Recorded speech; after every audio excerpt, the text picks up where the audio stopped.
빚쟁이는 항상 불안하다. 편안함이 없고 의무감에 빠져 있다. 그래서 종교도 가져보고 선도 행해보는 것이다. 세상에서 그런 모순에 빠져 있는 사람들이 더 열심히 불공을 드린다거나 교회에서 철야 기도를 많이 하는 것을 볼 수 있다. 이 모순을 극복할 길이 없어서 종교적으로 해소시키려고 노력하는 것이다. 선을 행하고 신앙심을 가지고 시주를 한다. 그런데 이런 일들을 아무리 한다 하더라도 본 남편을 버리고 온 죄책감에서 벗어날 수 없다. 그래서 인간은 무의식 중에 죄책감을 가지고 있고 무엇인지 모르는 부끄러움을 가지고 있다. 스스로는 왜 그런지 모른다.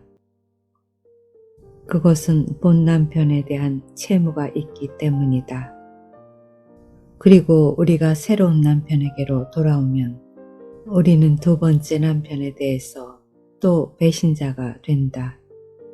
사탄에 대해서 빚쟁이가 되는 것이다. 그동안 같이 살았던 정 때문이다. 우리는 그리스도 안에 와서도 또 빚쟁이 노릇을 할 수밖에 없다. 그래서 십자가가 필요하다. 두 번째 남편인 옛 남편을 청산하기 위해서 십자가가 필요하다. 로마서에는 옛 남편에 대해서 죽어버리면 옛 남편에 대한 의무가 없어진다고 했다. 남편이 죽으면 좋은데 남편이 안 죽으니 자신이 죽어야 남편에 대한 의무가 없어진다고 했다. 이것은 본 남편에 대한 것이 아니고 옛 남편에 대한 것이다. 이 옛 남편을 율법이라고 표현하기도 했다.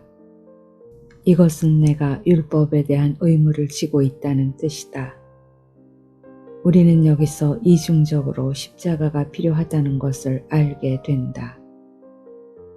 우리는 십자가에서 죽지 아니하면 이 채무를 벗어날 수 없다.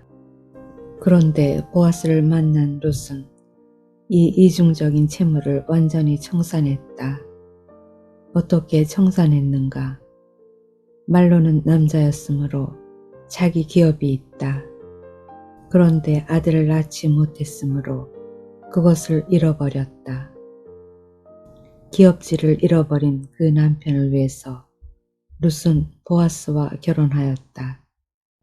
룻은 보아스의 아들을 낳았지만 사실은 말론의 기업을 이어준 것이다. 따라서 룻은 말론에 대해서 기업을 물어주는 자기의 의무를 이행했던 것이다. 그리고 다른 한편으로는 보아스를 통해서 아들을 낳았으므로 보아스에 대한 의무를 이행한 셈이다. 그가 낳은 아들은 법률상으로는 말론의 아들이고 실제적으로는 보아스의 아들이다. 우리는 하나님의 아들을 낳음으로써 하나님에 대한 채무를 이행하게 된다. 이것이 이중적으로 채무를 완성하는 것이다. 한 사람에게는 기업을 이어주고 한 사람에게는 아들을 낳아주는 것이 되어서 양면적으로 죄를 청산한다.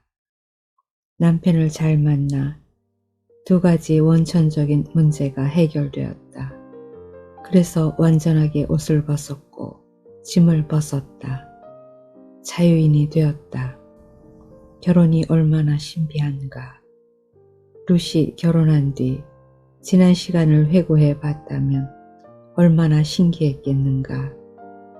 그녀는 모압이라는 저주, 즉 과부라는 입장에서 영원히 벗어날 수 없었고 죽은 남편에 대한 채무를 영원히 이행하지 못했을 것이다. 그런데 보아스를 만나니 이것이 다 해결되었다. 신분이 바뀌고 양면적인 채무가 이행되었다. 완전하게 자유자가 되었다. 이것이 구원이다.